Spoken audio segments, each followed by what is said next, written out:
It's nice to be back here crafting again. So this is what we'll be making with you today. You would have seen the... Oh, my screen's frozen, or is it... No, it's a bad signal. Is that going to clear? Oh yeah. So this is what we'll be making with you today. You would have seen the invite that Dawn put on Facebook for us. As always, when we photograph our projects, it's not always easy to get the full effect of what it is that we've tried to make, whether it be with glitter or shimmer or pearlescence or whatever. And it's the same when I make these cards, like aperture cards. I never quite know how to photograph them for you to actually get the best of them. So it's actually really good that we do these lives and I can actually show you around the card properly itself. So as you can see, as I'm opening it up here, that we've actually got an aperture card. Something I've done quite a few of just lately, and I've shown you just different ways, different ideas, and how to use obviously different combinations of Lisa's products also. So I've gone back to a couple of old favourites today. We are looking at the Mandala die. So the one I've used is the Mandala Doily Flourish.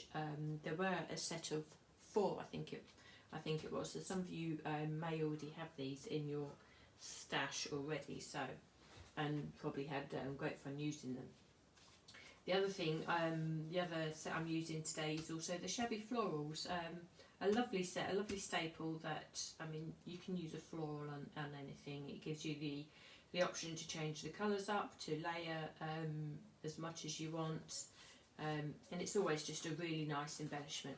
So this card is actually a really nice one probably to keep in your stash for those times when you need a birthday card really quick. So you're not necessarily making for a specific person, but this would be lovely to give to anybody. So you can see in the centre there that we have the die cut, the mandala.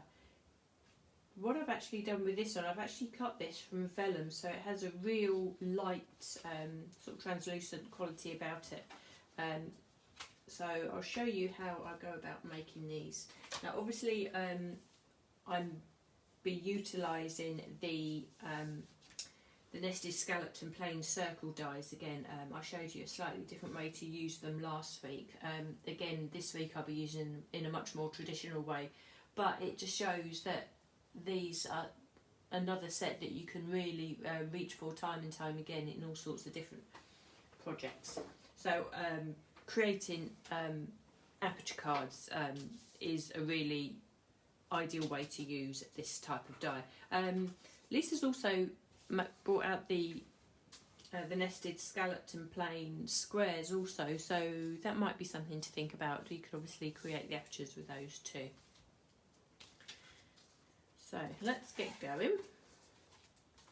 Now I've already pre-die cut all of the elements obviously today, so I shan't be sort of creating a huge amount in front of you. You've all got die cutting machines, so you all know how it works. So it really is just a case of showing you how this card goes together. So let's start. So we started with this square card blank. Let me bring my ruler in, and this is just short of 6-inch square, so it's probably, yeah, 15 centimetres square and just short of 6 inches square. And I've run this through the die cutting machine. Let me get out the dies for you as well so you can actually see. So I've run just the front through the die cutting machine, so I opened up the card blank like so, and I've taken one of the dies and just run it through the die cutting machine like that to create the element, the aperture, and then obviously we end up with the circle element also. So we'll put that to one side, we will use that later. So we have our card blank. The next thing, obviously, we need to put our mats and layers on the front of the card blank here. So I've just changing the colour scheme up for this one. I'm using a grey and a blue.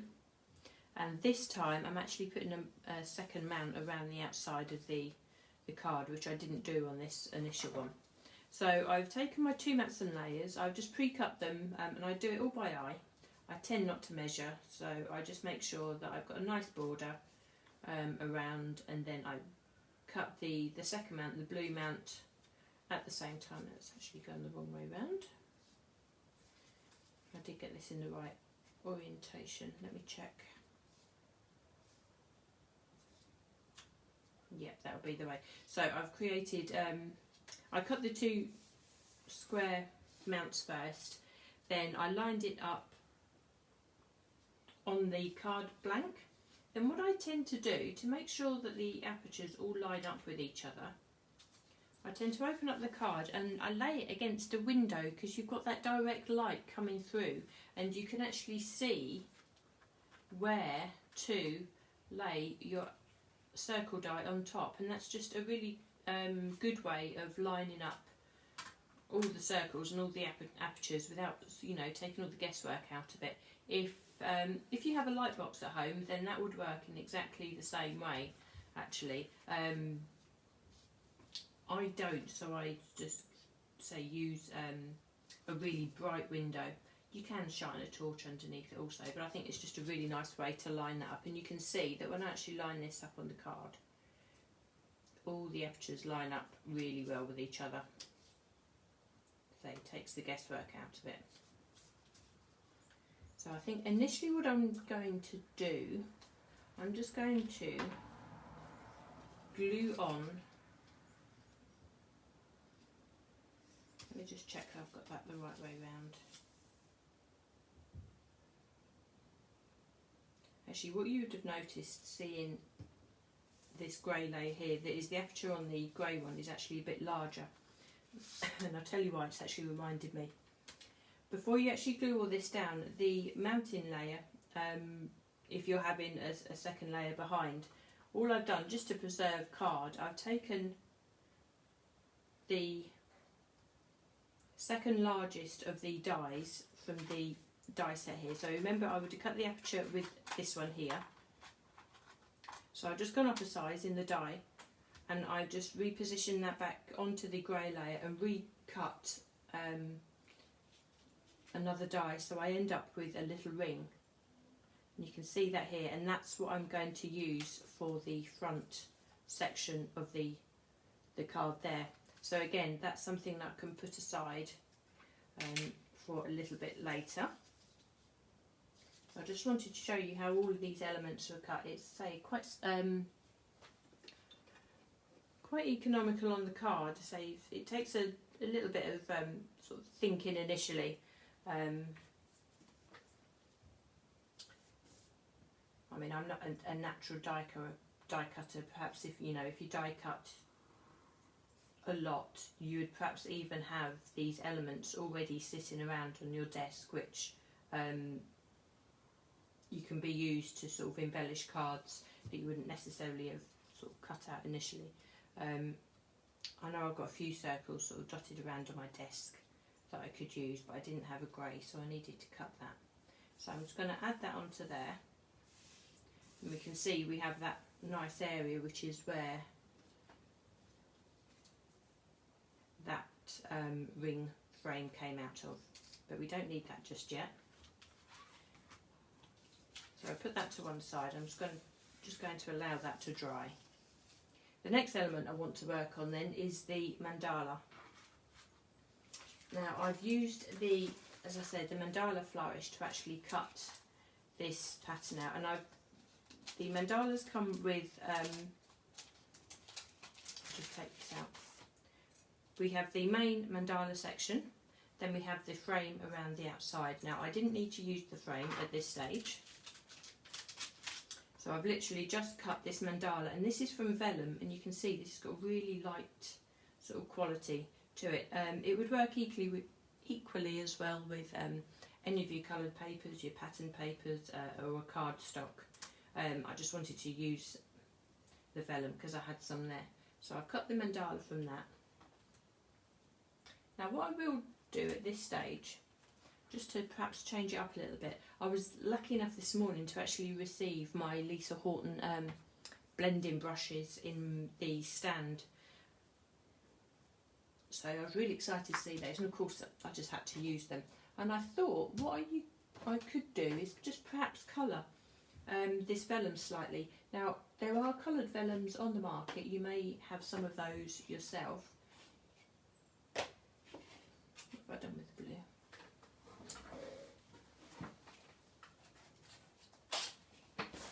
But if you don't have the coloured vellum, you could always just colour it yourself, and these brushes would be absolutely ideal for this because they are so soft and so delicate and so easy to use. So I'll just go in to give that a go. Now we'll just see how this changes things up. Now you could always colour the vellum before you die cut, that could always be the way, an easier way to do that, but obviously I've had these brushes sort of just arrive this morning, so I just wanted to give them a go. So I'm just using a Distress Oxide, and I'm just gently, with the smallest of the brushes, because you get 4 sizes, I'm just going to gently colour tint just areas of this vellum. I'm not going to do the whole lot, I don't think we need to do the whole lot. I'm just really gently just brushing the colour outwards, or working with the design so you're not sort of snagging it. Just really gently, just colour tinting, just areas of that. And you can just pick out areas and you can make this sort of coordinate with all the rest of the card that you're using.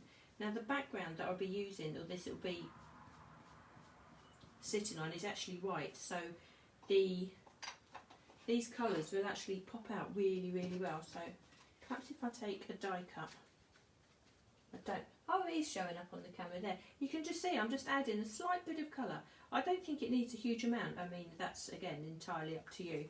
I always tend to go more on the subtle side, but I'm just going to bring in, excuse me, leaning over, I'm just going to perhaps add a little bit of the yellow as well.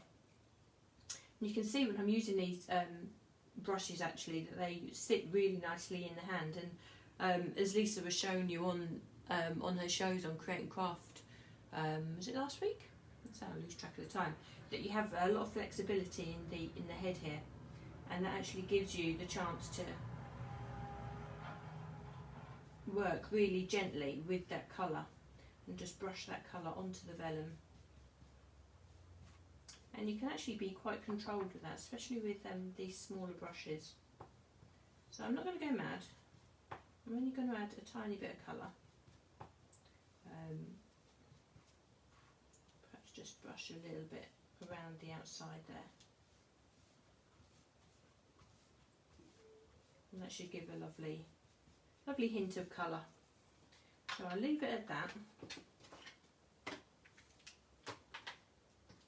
Let me just clean up that extra ink. Okay, so hopefully you can see now the difference. If I just bring this one in again, we have the plain, the translucent, which I think works really well. It's really pretty, gives a lacy effect. And then we have this vellum, which has just got a slight touch of colour onto it. Again, it gives a real lacy look. Now, to attach this to make into the aperture, we can sit that into the centre there, and now you can see the advantage of having the 2 layers, because what I want to do is actually sandwich that mandala in between my mats and layers there, and you can actually see that that will sit within the aperture of the card. So to secure that on, what's the best way to do this? What I can do initially is just add a tiny controlled amount of glue just around this aperture here, and that will actually catch the outside of the mandala there. So I'll just leave that to sit just for a second, and I'll apply my glue to this aperture here. Now this is textured cardstock that I was using, but when I die cut it, I used a masking tape that was a little bit too sticky, so when I removed the masking tape it did catch some of the front here, but just by turning that over you can get around that.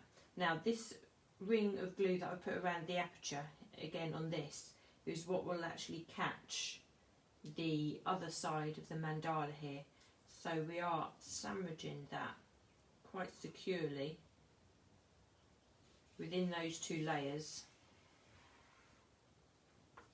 Let's just move that up slightly. There we are. So just give that a good press down. So we can see we have our mandala in the centre of the aperture there, and you can actually see that we do have that just a little hue of colour, which I think just adds just a little bit of something to there.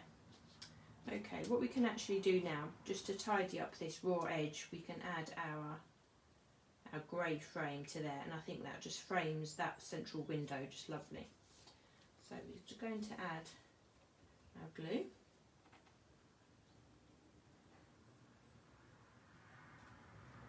Again, when you add the glue, say less is definitely more, and I'm confident with the glue that I used here, and you'll have your own glue with either the fine tip applicator, or you'll just get to know your glue and how much to apply. So fortunately I don't need too much there, so it won't actually squidge out the sides too much, and I'm just going to add that around and frame the mandala beautifully like that.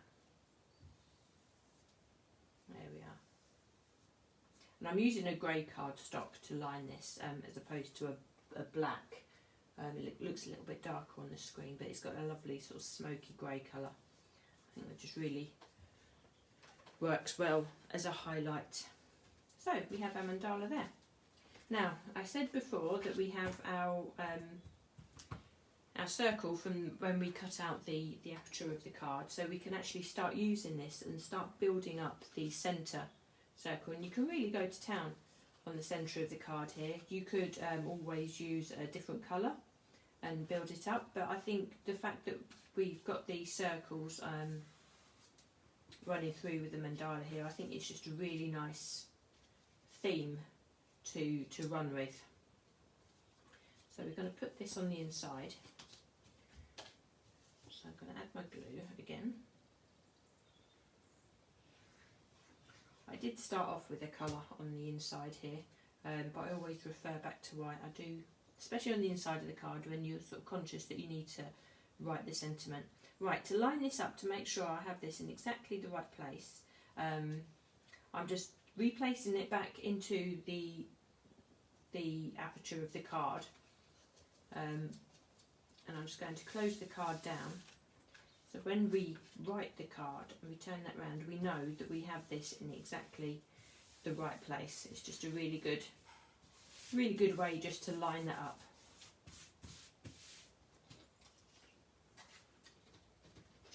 Now, using the circle dies again, and just looking at this central section of the mandala, we just need to just match up which of the circle dies best fits.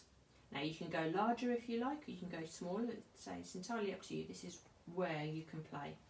But I've taken this size of the die, and you can see I've die cut a piece of card in a nice contrasting colour, so we can have that sit underneath like so. Then I've created a second frame with a lemon, which is the same circle die with the next size down, and you can see that that is what would create this smaller frame also. Let's say once you get going with these circle dies, the options are absolutely endless. You can create so many different variations. So I'm going to stick these down.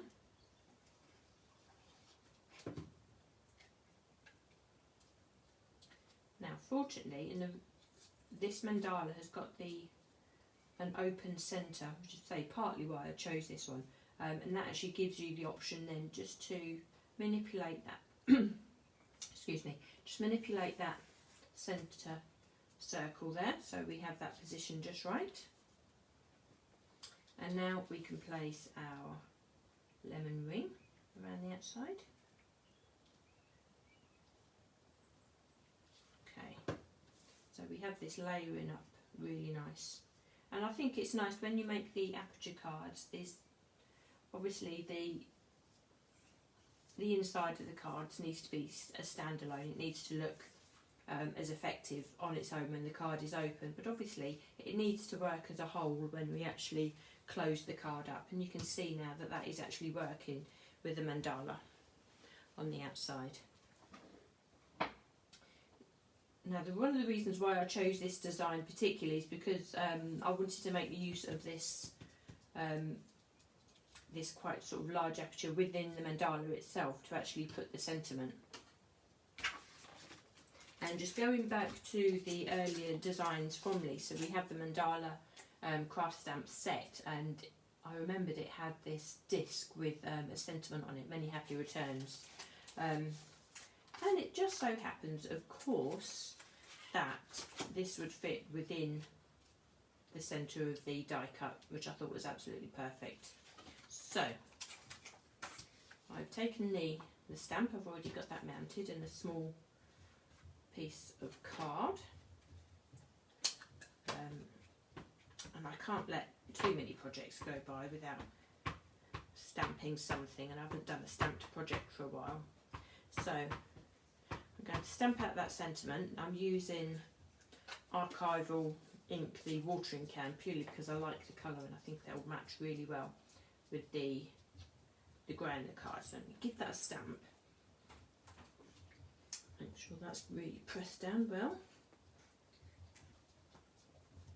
Okay, there, you can see the quality of the stamp there, perfect.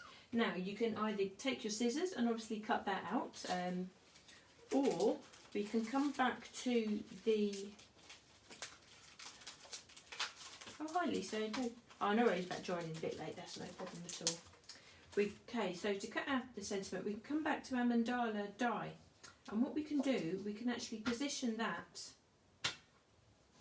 over the centre there. And it's probably the best thing to do because you're working on a slightly smaller piece, is to actually add a little bit of tape there, a little bit of washi tape, and then just position that die, and then run that through the die cutter machine, and you'll get a perfect circle cut out from there. Just because you're not using the rest of the big mandala, it doesn't mean that you can't use it, obviously. So you can always utilise bits and pieces of your dies. Do make the most of those. Now, if I go back to the set, you will see that we do actually have the dies that go into the centre of this. And the reason why I didn't use this at this stage is because this die is just a little bit small to cut out this sentiment. If I wanted to keep that the white border around the outside. Obviously, if you wasn't too worried about that, then you can use this smaller die and cut that out like so. It's entirely up to you. Again, we've got options, which is perfect with any of our stash. We want it to work so many different ways for us. Now, I will also show you, we could also use the circle dies from the scallop set to cut out the sentiment also, but that, if I just line that up there, again, is just tiny little bit smaller than I actually wanted. So although there's absolutely nothing wrong with it, if that's how it would work for you, then that's perfect. So I've just shown you the different options, but what I've done, I've already pre-stamped and cut this out, and you can see that we have that sentiment with the border around the outside, which I think is a really nice feature. And I know now that this will sit right perfectly in the centre of that circle, like so. So the whole thing lines up, and it's something that just looks really pleasing to me. I like everything sort of that has its place and lines up really nicely. Okay, that's how the card is constructed. So now sort of the sky's the limit really as to how you want to decorate this. I have used Lisa's Shabby Florals dies. Yep, these ones here. We come in a set, so you have all different types of flowers here. I've already pre-cut a couple of them, some of the smaller ones, and I've already added the central embellishments to these. And these, for those who have them, or perhaps if you even have other gemstones in your stash, you can use those. All I've done is just made up those rosettes with individual flat back gems here. I've used one of the larger ones for the centre and dug out the smaller ones to go around the outside. We have the stems from the flowers that we can add, and all I want to do is just cut one more of the larger flowers to layer this up. I haven't cut this yet, I was going to cut this on screen for you. So fortunately these dies are just the right size to fit through my desktop die cutting machine. So we can run this through my little baby scissors, like so.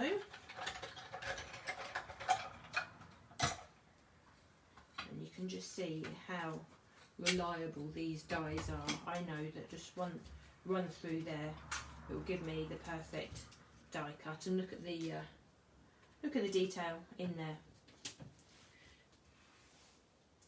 Now what we can do, we can start layering up these florals like so. So we can just add a tiny bit of glue to the centre of that one. Now obviously we're sticking onto vellum here, so we need to be a little bit careful as to how we actually apply these flowers to the card. And my my tip would be to actually place the flower onto the card and just find the line where the petals join the solid cardstock. Obviously we don't want the glue going through the aperture of the vellum there, because that would spoil the inside of the card. So all I want to do is just add glue just to the tips of those flowers where I know that that is going to be sitting to the side of the card. Now I need to add the, I should have actually added this stem on first, shouldn't I? That's no matter, we can do that. So we're going to add the stem of the flower first. We'll just remove that. Add the stem of the flower, and we'll just add a tiny bit of glue to the stem, and we can just place that back down again. It's funny how, isn't it, how you do these lives and it's suddenly just, your mind just works in a completely different way. When I was putting the card together myself, the first thing I done was put the stem on. But there we are.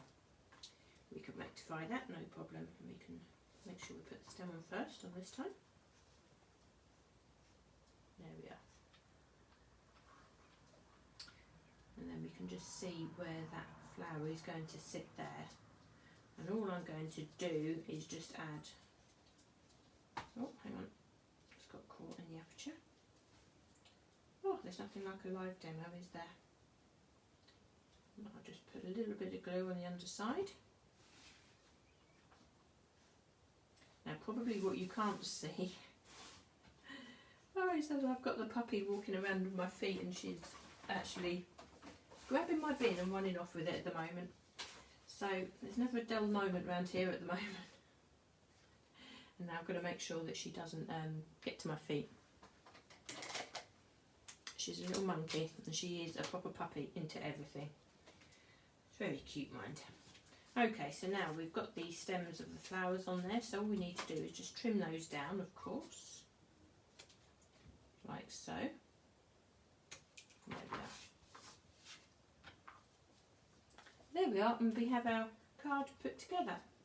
As I say, it's quite a simple card, but sometimes you just need to be shown the order and how to actually do these things. I say it's slightly different. We've managed to actually colour the vellum on this one, which actually mutes that. Oh, perhaps not so much on the camera there, but you can actually see that we've got some colour going on on this card here.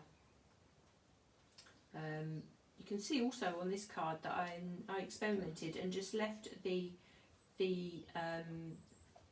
decoration of the outside of the mandala to actually pop around the outside of the main frame, which I think adds a really sort of lacy detail to the card also. So I mean, that's something you might want to just try. I think either way looks nice. They've got the merits to both.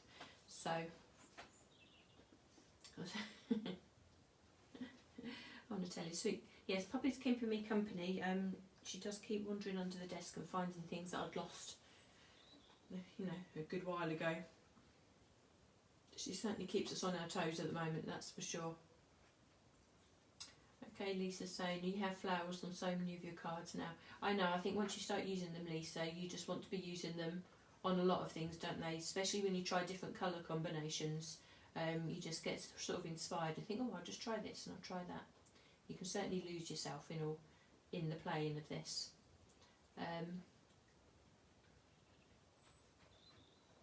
This is how Tina says you can't make a card without those gems. I know, they're lovely, aren't they? I've never used gems quite so much either, but I've never seen anything like this. And say Lisa's got this knack for sourcing such pretty things, so she's certainly